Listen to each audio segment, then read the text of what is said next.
What is up? Welcome back, guys, to the Two Commoners podcast.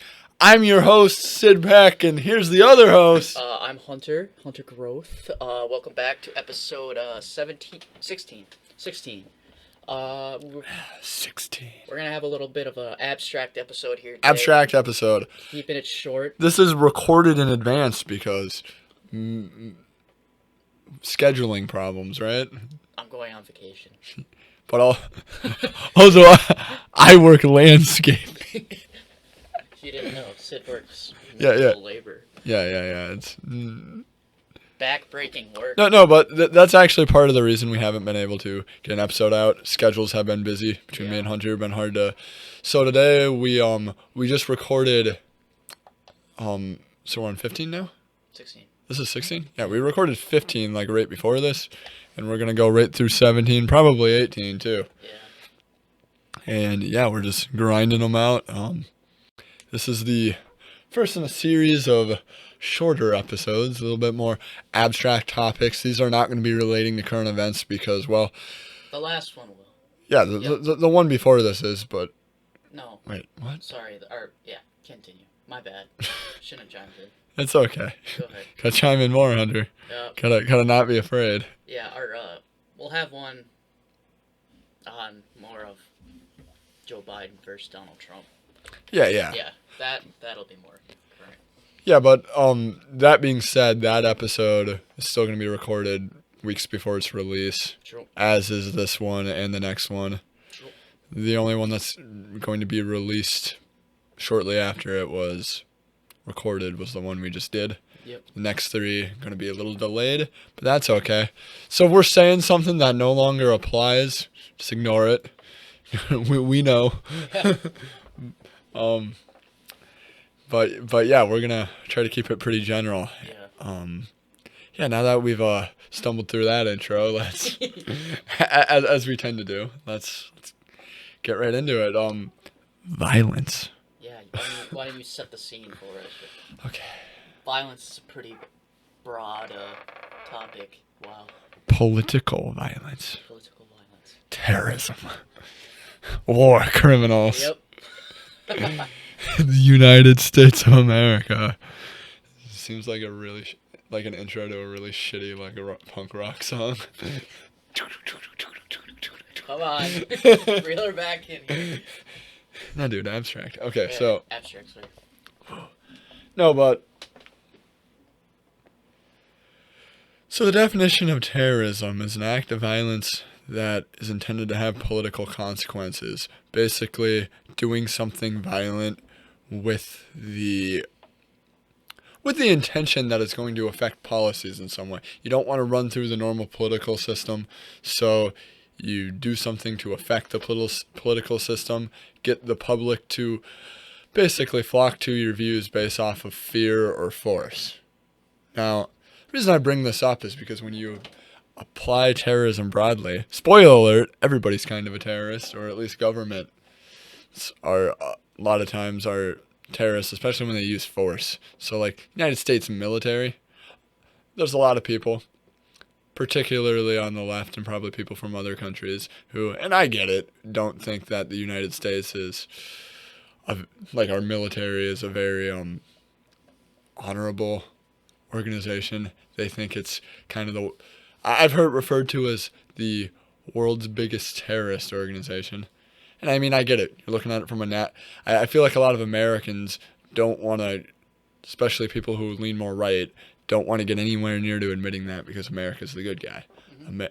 And for the most part, I would actually agree because I think it's not about America being the good guy. I think it's values countries uphold and whether or not those values are good, even though since America's not a person, it's a collection of people, the values aren't going to be consistent. But I think in general, they tend to gravitate towards where they should be. But that being said, mistakes can be made. People can gain power who use the government wrongly. And for-profit wars are a reality. Yep. And not only that, the America, kind of being the world's police in a lot of ways, makes utilitarian calculations with regime changes and thinking that removing one regime with force might be better for the people in an area and for the world stage in general. And there's a moral argument to be made that that could be the thing to do. Utilitarianism tells us that you can do a bad thing to prevent other bad things and therefore cause more good, and then that bad thing becomes a good thing. Yeah. But from a Kantian perspective of holding yourself to an ethical standard of not doing the things that are unethical, because if you think about it, the reason you would oppose a regime and try to bring in another regime is because that regime did something that you deem as unethical. So if you're doing that unethical thing to remove them from power, a Kantian would argue that that doesn't make you any better. Mm-hmm. And what I find interesting about this issue in particular is a lot of more, I guess, left-leaning and liberal ideas typically take the utilitarian perspective, but when it comes to being hawkish with foreign policies, there's a utilitarian argument to be made, even though it's not set in stone, because you could say that that argument's wrong. You could say that you're making this calculation, but it's wrong and misguided. Removing this regime and replacing it with another regime might not result in less pain. But that's still the argument that the people in favor of the hawkishness are trying to construct, is saying involving yourself in foreign governments with force is better for everybody in the long run when you remove somebody who shouldn't have power from power and replace it with a leader who's better for the people and for the world stage. So I just find it interesting because that's one of the issues in which the right tends to be more tends to base their argument off of utilitarianism instead of off of Kantianism, because it's flipped in this regard. Because when you look at something like abortion, for instance, like Republicans would argue being pro-life is about you shouldn't kill anybody regardless of the good it might do to the families or the individuals who, because like the main argument against abortion is the fact that it's better in the long run for both it's better in the long run for the people and for the crime rates and everything if they were to if abortions were not to be shamed and they were not just that. I think I mean, I don't know, I'm having a hard time wording this, but I feel like I get your the crime rates thing. Yeah. But more importantly, people's health.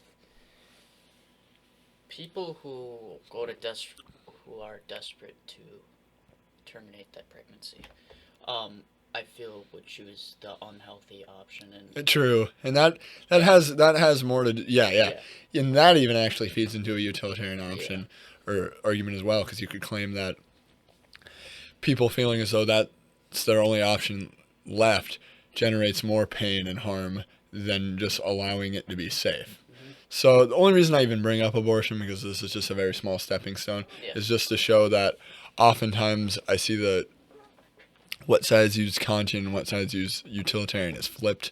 And I find it interesting that in the argument for being involved in the Middle East or something, it is flipped in this regard. But moving a little bit away from why parties would want to do that and why, I just want to talk about how that even if you claim that it's a utilitarian calculation that's better for the good, that would still be classified as terrorism, especially if you're viewing it from a true neutral lens of every country is equal and any country interfering with another country for political purposes using violence is committing an act of terrorism. Yeah. So, question, and this has been a hot topic, not only with our foreign policy being like that for a while, but also with current events and riots in the United States and civil unrest, people saying that that is the next stage that protests have to take because people haven't been listening to peaceful protests, and therefore it is a logical progression, and should some people saying that it should be supported to a degree and stuff like that. Yeah. And more people are becoming more comfortable with the idea of a revolution. I really think that America is getting kind of close to another civil war, and it's kind of irritating me. Really? Well, I hear people on the right say, like, I don't care if there's a war, we'll win. I'll hear people on the left be like, yeah, revolution, we got to get our people in. Like, I feel like it's just the extremities on both sides. Yeah. But they both seem, like, down for it. I feel like I'm the only one not down. it kind of... You ain't down to... I ain't down for civil war. Dang. So, when I talk a lot about, especially like domestic politics and stuff, and it's part of the reason why I have the view that I do about the riots and everything in the last episode where we talked about George Floyd, is because I really do want to ensure the health of the United States, because I view the United States as a friend that has helped me grow up. And maybe that's a little wrong in being infatuated by the state, but I don't really get down with nationalism, because nationalism is unquestionable loyalty to the state, and it goes in with groupthink, and it's kind of cultish, and I don't like that. Yeah. But being patriotism means that, or being patriotic means that it's a consensual, you consent to the idea of pretty much being like, I'm willingly acknowledging the place the United States played in my life, and I want it to succeed so it can not only serve to help me farther, but serve to help other people in the way that it helped me. Because, like it or not, if you grow up in the United States, whether your experience is positive or negative, the way the United States has been run has impacted you. Yeah. So many people who grow up in better parts of the United States with a little bit more money have a semi-positive view of the United States, and obviously other people have not so positive. Yeah, and it's also funny because some people do actually grow up in decent parts of the United States and still have a negative view of the United States because of what they choose to focus on and outlook. And it has to do with a lot of things, of some people being more positive than others and some people being more negative than others. And it could be vice versa too. Yeah.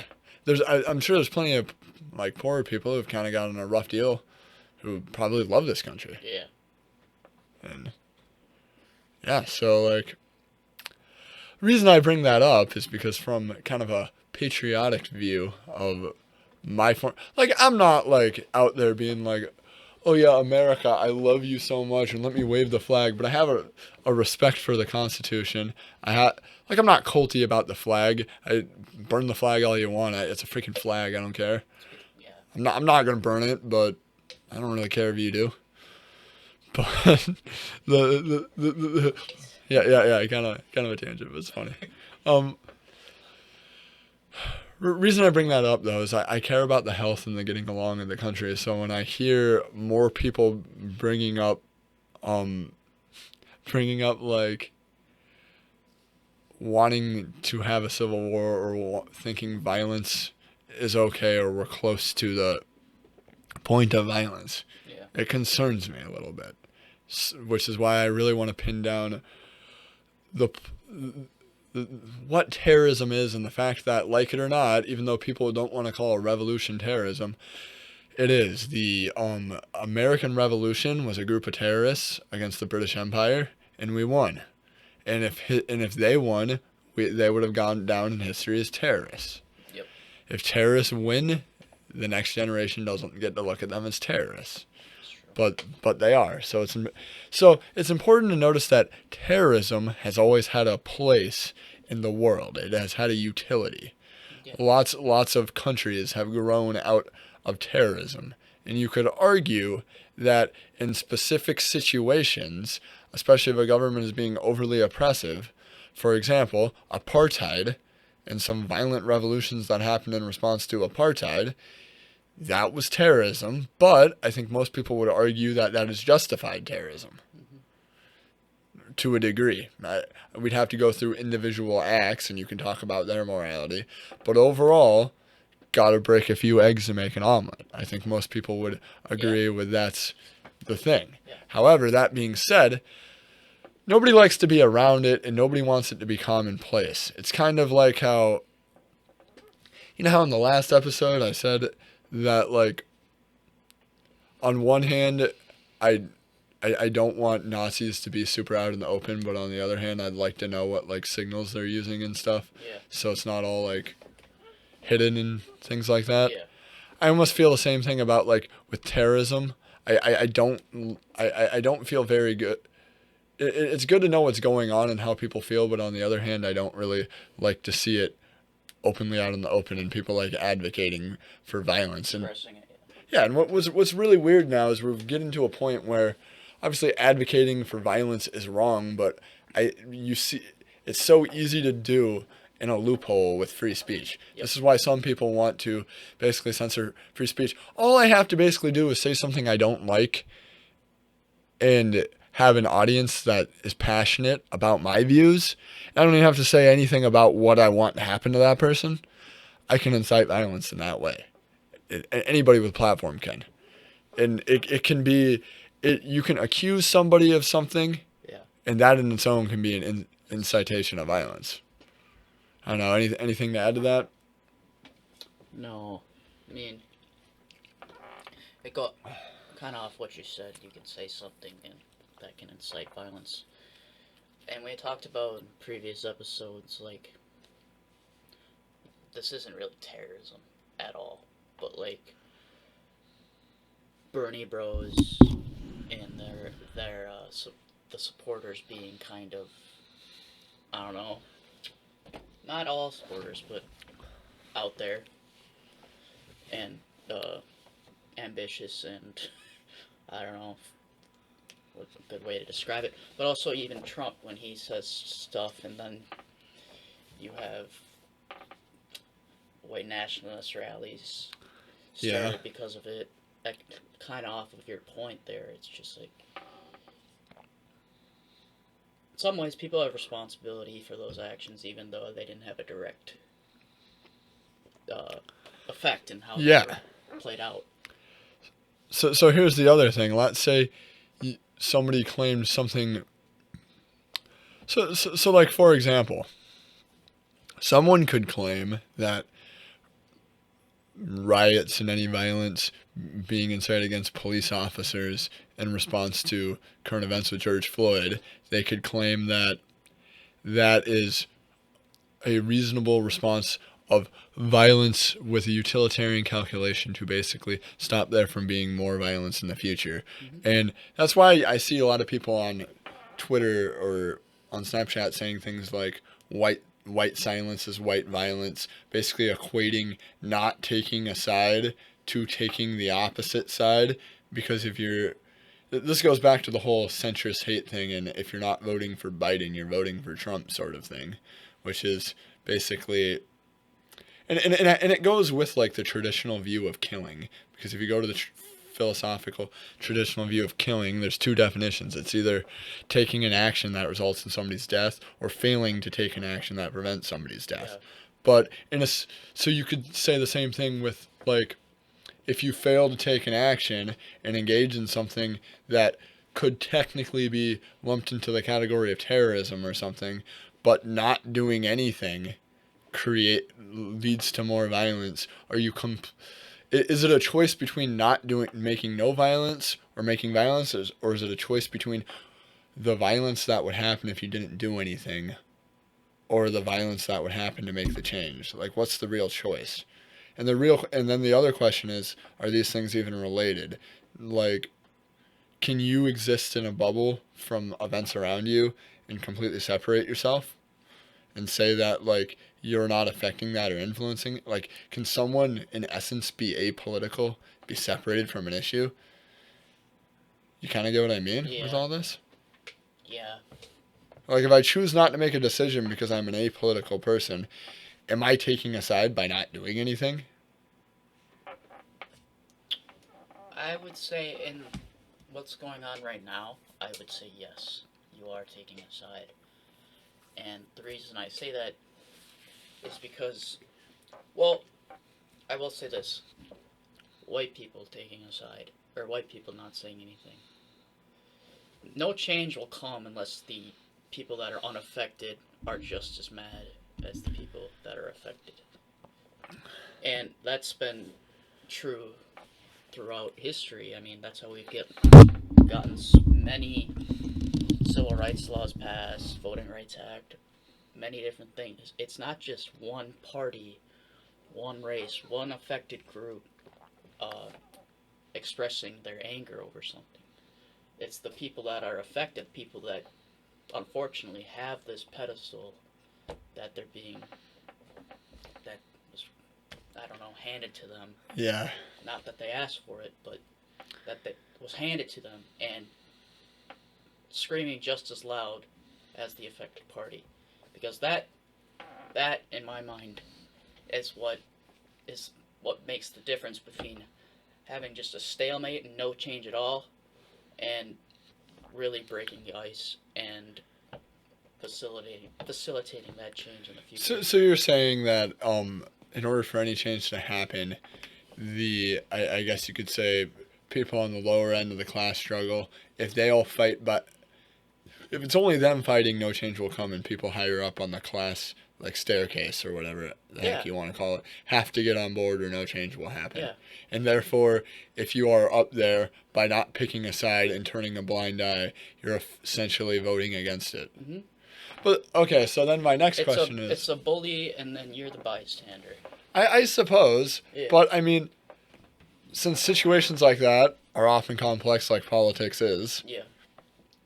Is it possible to have a nuanced opinion like the one that I keep attempting to express that I keep getting flack for, which is that I agree with the movement of wanting police to like reform, and mostly with a policy of like getting rid of nonviolent crimes as crimes, like getting rid of the war on drugs, like, but still saying I don't like the response because, like I mentioned earlier in this podcast, I feel like our country is on the verge of a war amongst itself or eating itself. Like, we're so divided right now. Like, it's not even a joke.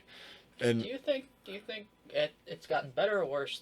I mean, it's easy to say worse. Right it's now. gotten worse. Yeah. I mean, I don't know, man. It's hard to say. We weren't alive during the Iraq War vote. Apparently, we were pretty divided then. But I can tell you right now that there's a lot of there was still more of a. We can go back to this. I want to talk about your the thing that you keep getting attacked for. I think it's easy, unfortunately, for you to say that, because I feel like it's easy for all of us, all the white people, But the thing is before you get in with your point, I just want to lead in with the fact that, like I mentioned in the last podcast, most of the areas destroyed are where a lot of minority business owners own businesses. Yeah. And they're not the ones looting. And I get that, but also you got to look at the other side of it too. The rebuilding efforts that you're seeing in Minneapolis, for example, are extraordinary. Yeah, it's pretty cool. I've been listening to 93X lately, and they advertise for charities to rebuild it. Groceries and stuff like that, and like donations to churches and donations to small businesses are unbelievable. And also, like, even... But all that money could be going to any sort of lobbying group that could actually solve the problem of police brutality and shit like that. Like, all these resources that are spending rebuilding the city could have been spent helping the cause. But essentially, what you're saying, what a lot of people are saying is to ignore the fact that the riots were kind of a money pit and that we have to spend money to rebuild that. Because guess what? A lot of people think that the riots did more good than harm. And the reason they think that is because, guess what? Terrorism, political violence, which is what this could be defined as, at least loosely, even though I'm not claiming it was a central organized plot. Doesn't need to be a centralized organized plot to be terrorism. I am on the side that I do think some of the riots did more good than harm. But that's what I'm saying. And even if they did, the thing is, though, is that's normalizing a political violent revolution tactic. And even if it worked quicker than not doing anything, America's been moving in a positive direction, even with some setbacks for like a while now. There's been setbacks, and there always will be. But I all I'm saying is laws have slowly been getting more just across this country, for the most part, even if it's moving at a slower rate than even I'd like. But once you show the people that violence works very well, there's going to be select groups of people who are going to be very eager to whip it out. So you get what I'm saying? Even if it would have taken a little bit more time, I'm pretty confident that all the resources that are going into rebuilding and stuff, if that was gone into helping the movement spread the message through legislation and lobbying and stuff like that, then they could have had an equally large effect, even if it would have taken longer. The riots just made it happen quicker, which makes sense. But then again, that is easy for you to say because you have not. It is easy for me to say, but I'm also saying if this leads to this being a common tool in the toolbox that gets whipped out more often, then that affects the lower classes of America way more negatively than it ever affects me. Mm-hmm. And so it's not like I'm just saying this because I'm sitting in my ivory tower and I'm being like, being like, it's easy for me to say this because I'm not, and it is a little bit like. Because you're right, I'm not living in I'm not living in an urban city with dark skin all the time. Yeah. Like I'm not, and it's an experience I'll never have, and it might change my perspective on this. But I know for a fact I'm not like the. I know for a fact there's plenty of people who are pro movement, who are minorities, who also do not like the way that many communities in the cities reacted to these things, especially because, as we talked about, many of the people escalating things, whether it be members of the alt-right, like you pointed out, or Antifa, and even just career criminals who are taking advantage of this to loot. Look, like when you see a video, do you know that street in California, I forget the name of it, in LA, that has all the stores on it? It's like really nice. Yeah, I know what you're talking about. People were, I saw a video of protesters, like everybody in that crowd was white, and they were chanting "Eat the rich" down the street. It's like, wow, this is totally about police brutality. No, it's another anti-capitalist but that's the thing. A lot of the people who are going after the whole anti-capitalist class struggle thing really think that capitalism is the root of all racism and the root of all problems. Like a lot of people who are very sold on capitalism being a huge evil think that it's the root of the problem for most of the things in America. Well, I mean, all the competition does create an alienation between those private businesses and not those private businesses, the public and the government and the higher ups. I mean, yeah, it also blurs the lines between. It makes it easier too for inequality in some aspects. No, I guess it doesn't. I take that back. But I mean, you could argue that since capitalism is, it's harder to fix. Yeah, it's almost like, have you ever played a game of Call of Duty where you're losing and the enemy team starts streaking, and now that they're getting kill streaks, you just can't do anything? Yeah. And then they get more kill streaks? Yeah, because that's capitalism in a way. It's to the point where everyone who has the resources has all the resources they need to make the change that they want, and in turn and in the end. Plus, when you're rich, when you're rich and you own a company and you're susceptible to bailouts by the government, you essentially are now playing by socialist rules. And I think one of the biggest problems people have with how America is run is that it's capitalism for the poor, socialism for the rich, and people don't like that. And that's why I think some people oversimplify it as capitalism bad, when it's the way we are doing capitalism is a little bad because we're not doing straight up unregulated capitalism. I'm not even saying we should, because obviously I think that's a disaster in itself. But when we have this modified form of capitalism, we also have it modified in a way that really just makes it easier for the rich. So it's not even modified in the way that it should be. It's capitalism that's even easier for the rich. If it was real capitalism, there would have been a ton of rich empires that would have collapsed because capitalism is bad. All over the place. Perhaps. I mean, I don't know. The problem is it would have been like the collapse of Soviet Russia. That period, that decade, half decade period, where all the people that were associated with the communist government got first pickings at all of the cheap that are now private businesses and became billionaires just like that. Happened in Mexico too. that's pretty. Those oligarchs that just got first pickings because they had the money, they had the friends in the government.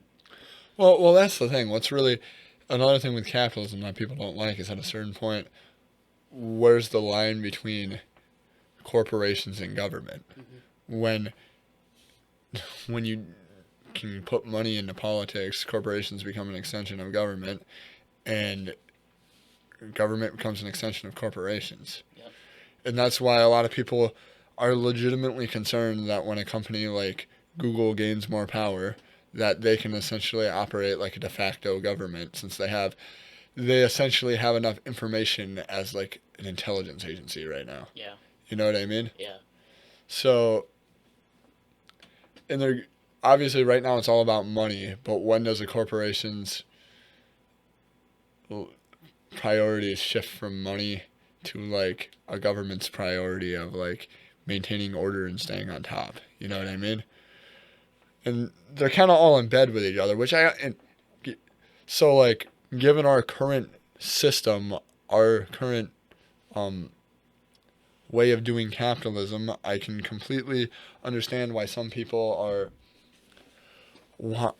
want changes, but my issue is when you say that violence is a tool in the toolbox that we can use, and almost every side seems to be freaking ready for a civil war. Do you know why every side seems ready? Because the right's convinced they would win, and the left is convinced they would win, and the only people really willing to fight this are the people leaning far right and the people leaning far left. Nobody else really wants to fight this. Yeah. But they're both convinced they would win. And we also have these corporations and various government factions and all these other things who would no doubt pick sides and go in on it and try to come out and up on top. And even if there was a revolution with the way corporations are basically like tinier governments in the United States, no doubt one that has a bunch of resources would help a revolution group if they think it would win, and then basically take it over. And then we have like the point I'm trying to make is I just don't think taking this tool out of the box, I think it sets a precedence when you do it. And I think the more we use this tool, the more it's taken out of the box, the more it creates an unstable situation. This isn't about me saying poorer black people should shut the hell up about police brutality, because some people think that my criticism of the riots is me saying that. It's not at all me saying that. It's me saying this is a big domino effect that affects more than this political issue, and we're already entering an unstable time in the world with the virus and everything else going on. And I just worry that if this becomes a new normal for discourse, then we're going to be seeing riots much more often than we've been seeing them. And the more often they happen, the more often they'll keep happening. Yeah. And I'm not trying to like fearmonger or anything. If it's a one-off, because I know there's been riots before with nothing else happening, but people seem to be a little bit more disturbed now about the world. No, but take this into consideration. You're not a big sports guy. I know. But I am aware. after each team wins that championship in the sport, every time the city riots, flips cars, burns them, loots. Yeah. Pretty fucking stupid. But why now does it all of a sudden? Oh, I've always hated that shit.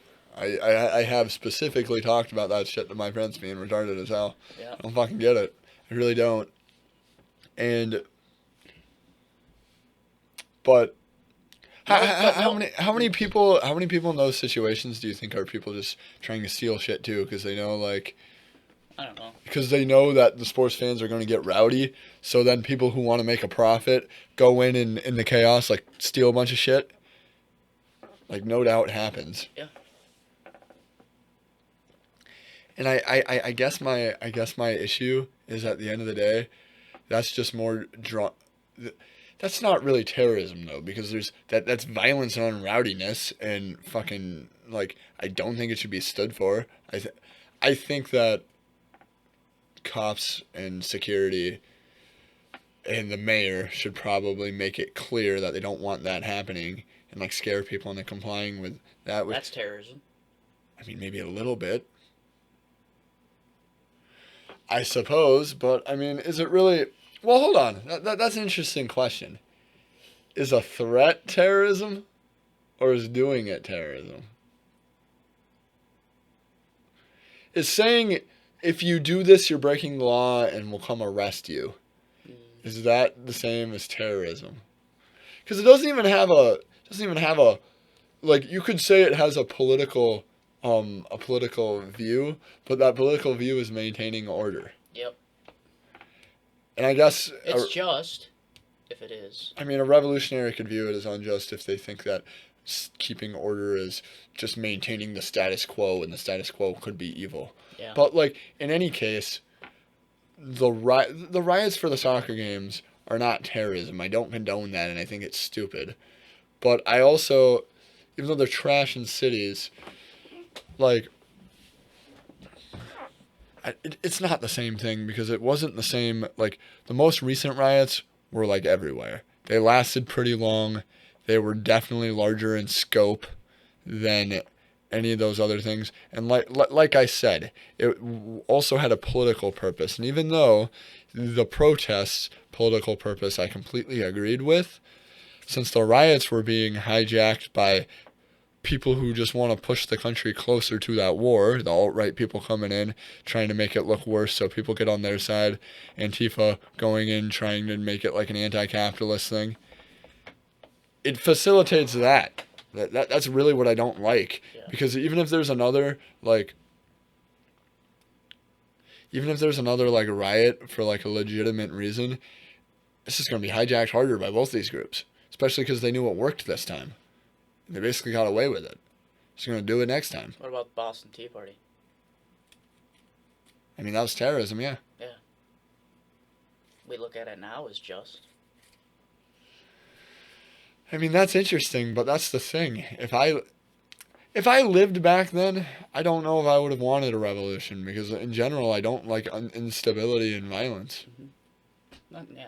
Most people would probably agree with you. I just don't. Yeah. Like, maybe knowing what I do now, I could maybe support it, but like, I don't know. It's hard to compare it. Like, I'm not denying that the Boston Tea Party was terrorism. Like, by the very definition, it is. Yeah. But it's hard to compare that to modern day riots. That's like what, sinking a ship? Well, let's see 50 years from now. I don't know, man. Maybe this is. Here's the thing. I'm all for society like progressing to a new liberal and going slightly left. I know sometimes it seems like when I talk, I'm not for that. I just think that if you want to maintain order, you got to make sure everybody's on board. And sure, the capital owners will never be on board. But they won't matter if you can get the majority of citizens who are like normal people on board. But even now, they're pretty divided right now. Yep. And I think the only way to move forward in progress, well, there's two ways. There's the violent way, and then there's the non-violent way. But you need everybody to be closer and more unified and on the same page if you want to do it the non-violent way. People seem to think that people are just always going to be this divided and this toxic and this polarized, so we have to commit to the violent way. But when people are this toxic and polarized, that means both sides of a violent like movement are going to be equally picked, and therefore it's going to be like if both sides are equal in amounts of people taking them, that just means that it'll be more messy in the long run. And it looks like that's really how America is. Yeah. Like it's pretty 50-50. Yeah. And so some people seem, because they're polarized, they want to give up on unifying and they want to commit to pushing through kind of with the violent thing. And I don't think that's a good idea when everybody's this polarized because it means it'll just be more messy because both sides, because there's not a side that's obviously going to win. It's going to be freaking rough. And I don't like that. It wasn't even like that in the American Revolution, I don't think. Yeah. Well, it's about to end. Yeah, I mean, anything you'd like to add or correct me on? No. I Like, think I do want. Yeah, actually, I do want to add one thing. I do think that. Unfortunately, I think I'm just being realistic here. That I think this country will always be polarized. I mean, you're probably right. Yeah, and I don't like the way that you said we just got to make sure everyone stays in order. I mean, I meant that was more in talking about the Right. the riots on the that was specifically about sports riots though. Oh. Okay. When you said stay, Yeah. because you were talking about how people need to stay. How do you prevent those people from rioting? And I just said if you riot after the sports game, you're going to be prosecuted to the full extent of the law. And then you're like, that's a terrorist threat. And I'm like, well, it kind of is. And then we like talked about that, and I basically said like the only political opinion there is like to maintain order. I don't really. Obviously, I understand the point of a peaceful protest, like in George Floyd, is to be slightly out of order in order to. Yeah. But like I even said in the last podcast, like even if their violent targets were like things that made more sense, like if it was all police departments, I still probably wouldn't be very happy about it. But it would make a hell of a lot more sense to me than burning down all the small businesses that are owned by minorities and stuff. It's a move that doesn't make sense. It's hard for me to support a dumb move in my opinion. Right. It has less to do with was it right or wrong and me just looking at it and viewing it. It's kind of dumb. Yeah. I don't know. Sorry to cut you off. I just wanted to clarify that. No, you're good. Yeah. Okay. It's good stuff. Yeah, you have anything more to say about you were going to say something about order? No, you cleared it up. Yeah, I'm good now. All right. All right. Yeah, thanks for listening, guys. We'll see you soon next week. All right. Be on the edge of your seats.